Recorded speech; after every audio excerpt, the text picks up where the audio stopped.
Hi, it's Titi here for My Sacred Blood. Welcome or welcome back to the only channel on YouTube that focuses exclusively on truly holistic menstrual care. If you haven't already, do go check out the website. New digital coaching sessions are available for download. And if you're already watching from the website, consider joining the mailing list by filling out the little form below. And of course, share this video with at least one person who you feel will benefit from this content. In this video, we're going to be talking periods, of course, as always, but specifically periods and birth control. I'm not going to give advice because I don't like to give unsolicited advice, especially when it comes to periods, reproduction, because of course every woman is different and I don't want to make assumptions. And so I'm just going to say stuff. I'm just going to talk, and I'm going to talk as if I'm speaking with me, the 12-year-old me before I got my period. And I'm going to say the things that I wish someone had said to me regarding my body, puberty, birth control, and sex in general. I'm going to give my old self some advice because I didn't have an adult really to talk to when I was younger. When I got my period, I was going through hormonal changes, and I was told I had demons. I was in a very Christian household at the time, and you know what? They probably were demons. The hormones, you could kind of think of it that way. I was offended at the time, but then when you come to think of it, really now they kind of are that chemical communication, those chemical messages known as hormones that's going on in our body all the time. They literally come around like little demons, and they're hard to control. But that's what we're going to talk about today. So I'm going to begin with some advice, like I said, that I wish I had gotten when those little demons came around. So the first piece of advice that I would give myself is to be patient and to stay as calm as possible. Be patient with other people around you. Be patient with your period, with the process, and above all, be patient with yourself. It is hormones. There are chemical messages, like I said, happening inside you that you don't quite understand. And if you haven't had your period yet, then you definitely don't even know why it's happening. Sometimes there are health courses in school that might mention, the reproductive process, but we don't get the full story. We don't quite understand it until it actually happens.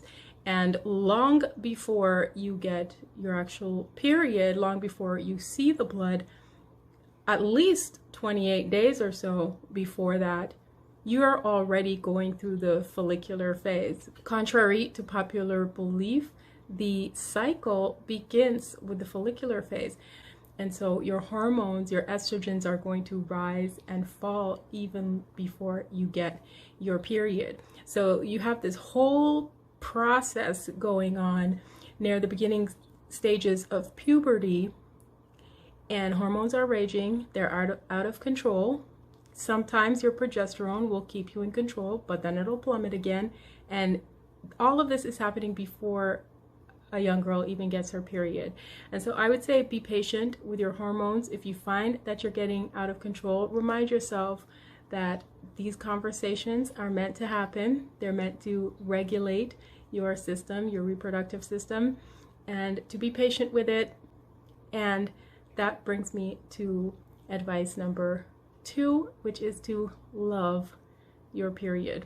Learn to love your period because she will be your best friend. There will be times when you do hate your period, especially when you first get it. But if you hate your period, if you start out by hating your period, then you are going to guarantee yourself a world or like half of your life being in misery, because your hormones are going to be somewhat out of control just before you get your period. And then of course you're going to deal with that week that you do have your period. So if you start out by hating your period as soon as you get it, oh, I hate this bleeding, I hate the pain, you hate everything about it, then you're setting yourself up for a lifetime of misery, because she is going to come around every month. The hormones are going to come along with her and before her. And so it's good to start to learn to love her. Consider her a compass. Consider her someone who's a great advisor. She'll know when you're pregnant before you do. She knows when you're sick before you do. She knows when is the best time for you to have sex and when it's not. And so it's a good idea to listen to your period and to keep track of your period, because then you never know. There might be times in your life where you make mistakes and the person you made the mistake with is nowhere to be found. And you'll find yourself alone in your room, wishing and begging and waiting for your period to come around, just to let you know that at least the mistake you made is not going to be one you'll have to live with for the rest of your life. And so if you consider what your period really is, and if you understand it from the very beginning, you will learn to love it. And I would suggest learning to love it, because if you don't, like I said, then you set yourself up for a lifetime of misery, and you're always going to be trying to find ways to deal with that misery. Which brings me to the next piece of advice, and that is to avoid the birth control loop. When I was in my early teens to late 20s or mid 20s, we'll say that, I got started on this birth control loop, and it took me a while to get out of it. So what is the birth control loop? That is when you start off hating your period and then start taking, or I'm not going to say name brands, let's say painkillers. So we'll started taking painkillers, and when you hate your period, all you want to do is numb yourself for the whole week that you have your period. You don't want to feel it. You don't want to deal with it. If you could, you would sleep through it.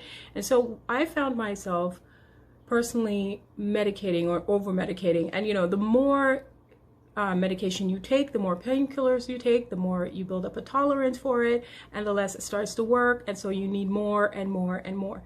And what I found personally is that when I mentioned this to my doctor at the time, what they recommended was that I take birth control to help to regulate my period. It helps with cramps, and they'll tell you that. Now, to some degree, yes, it does, but again, it forces you, or it leads you to build up a dependence on the birth control pill. And so you find yourself going through this loop, trying different types of birth control. Some work, some don't, some make your period irregular. And when it becomes irregular, the doctor will suggest that you continue taking it until you build up a tolerance. Of course, your body is going to get used to this. And so eventually you get used to pretty much polluting and contaminating and poisoning your body just to rid yourself of this period that, if you had only tried to love her in the first place, you would not be going through all this misery. So when I talk about the birth control loop, it's this loop that you go through trying different kinds of birth control. When one doesn't work, or when you build up a tolerance for it, you have to get off and try another one. And all birth controls do really is to control your hormones, or to manipulate your hormones in such a way that you trick your body into thinking that it's pregnant. You're pretty much trying to either stop your period or to get rid of the pains that are associated with your period, and all of the things that your period is good for. You're trying to subdue that. And I found, for me, it didn't work to my benefit. So if I was talking to the younger me, I would advise her to try the natural approach. I didn't find out about the natural approach, or I didn't try the natural approach and didn't look at my period holistically until around 2012. So I was already in my early 30s by the time I realized how important it was to appreciate the reproductive cycle, or the menstrual cycle, like I do now. And so rather than trying to suppress my menstruation, suppress my cycle, and to try to control it with pharmaceuticals, I would advise myself to try the holistic approach, to consider why is it that I dislike my period so much? What is it about it that I dislike? I would start from there. I would start from my menarche, from the first day of my period, and try to think of, well, what is it that triggered this hatred for my period? Why do I want to just quiet the period? Why do I want to get rid of it? Why do I want to sleep through it? And then I would try my best to see if I can first tolerate it and just deal with it, to deal with the pain. Because just as you can get comfortable with or build up a tolerance for the drugs, you can also build up a tolerance for the pain to the point where you don't even feel it anymore. After I started taking the holistic approach and trying just natural ways to deal with my menstrual pain, I stopped having menstrual pain. And I realized that the key was trying to balance my hormones. As long as I kept my hormones balanced and find ways to communicate with those chemo messages, or to control those chemo messages, to lead the conversation, in essence, is when I started not to have period pains, when I started to appreciate my menstrual cycle for what it is, and when I started to pay attention to it and use my cycle to my benefit, to understand it, to know if there was something wrong going on with my body. Because if there's something wrong with your health, your menstrual cycle is going to tell you that. And so I started to listen to my body, including the cramps, including the pain, because that's going to tell me if something's wrong. If I'm trying to cover the pain with a sort of medication or with pharmaceuticals, then I'm not going to know if there is something wrong. So you want to feel those cramps when they come. How hard are they, or how strong are those cramps? How much are you really bleeding? You know, what's going on with you? If you use medications to cover that up, then there may be something going on within you that you'll never know about. So I learned to appreciate my cycle for what it was able to tell me about my body. And as soon as I started to do that, I started seeing changes in my overall health and changes in my life, the way that I felt throughout the month. Because that misery that I used to feel in the weeks leading up to my period and the misery during my period was gone. Not knowing that I'm going to have my period and then have my period sneak up on me, that stopped happening, because now I was paying attention. Now I was in control. Now I can schedule my life and life events around my period. And so it changed my world, just taking a holistic and natural approach to menstruation. And that's what My Sacred Blood is pretty much based on, the idea that if you prioritize your period, it can absolutely transform your whole entire life. The next piece of advice would be, consider the long-term effects of carefree or careless sex. Now, when I started to take control of my period, that's when I started to recognize my true sex power, that I had also the power to control sex, to schedule when I wanted to have sex. The reason I tie this carefree, careless sex into period is because it goes back to what I was talking about with the birth control. It is a young woman's responsibility to control her body, to control the sex, and to control the birth. But sex is definitely a shared responsibility.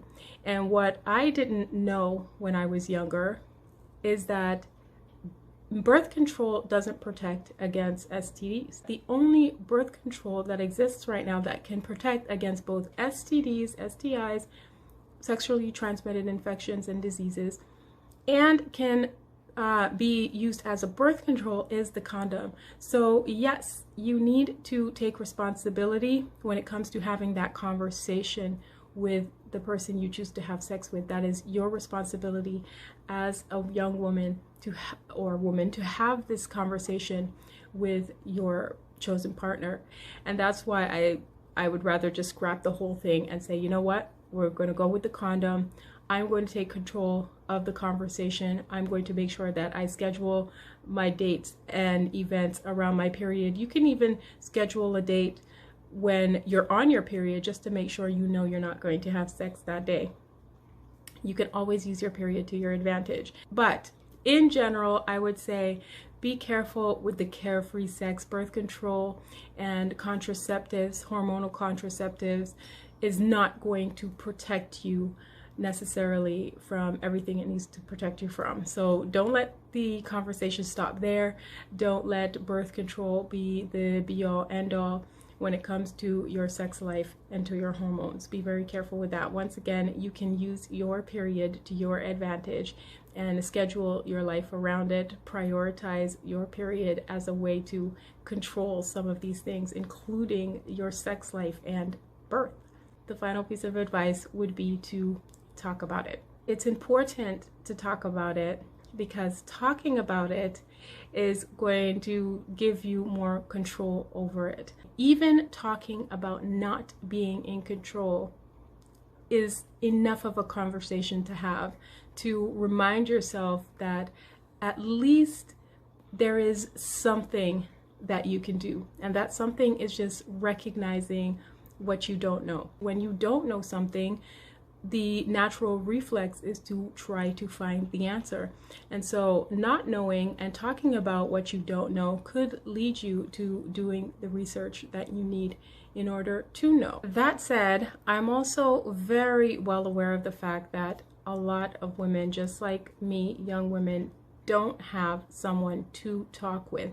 And that's why it's so important to get rid of this whole stigma that surrounds menstruation, and to get rid of the idea that menstruation and periods are taboo and it's something that women can't talk about. It's okay to have serious conversations. You know, you can laugh about it, of course, and poke fun of it, of course, in a supportive environment. And it's important to start having serious discussions. Yes, it's a serious conversation. We can make light of it. I'm not always serious all the time about periods, but you still do need that place where you can vent and where you can talk about the things that you normally don't want to talk about, you don't even want to think about. And I strongly feel that it's important for young women and for women even now in their 40s and going and beyond, going through menopause, to have an outlet like that to discuss these things. Getting these things out is enough to ease some of the stress and some of the pain that comes along with it. So that is it for this one. That is all the advice I have for little me. I hope that was also helpful for you. Remember, I'm here every moon day at noon. That's Eastern time. Until the next one, take care of yourself.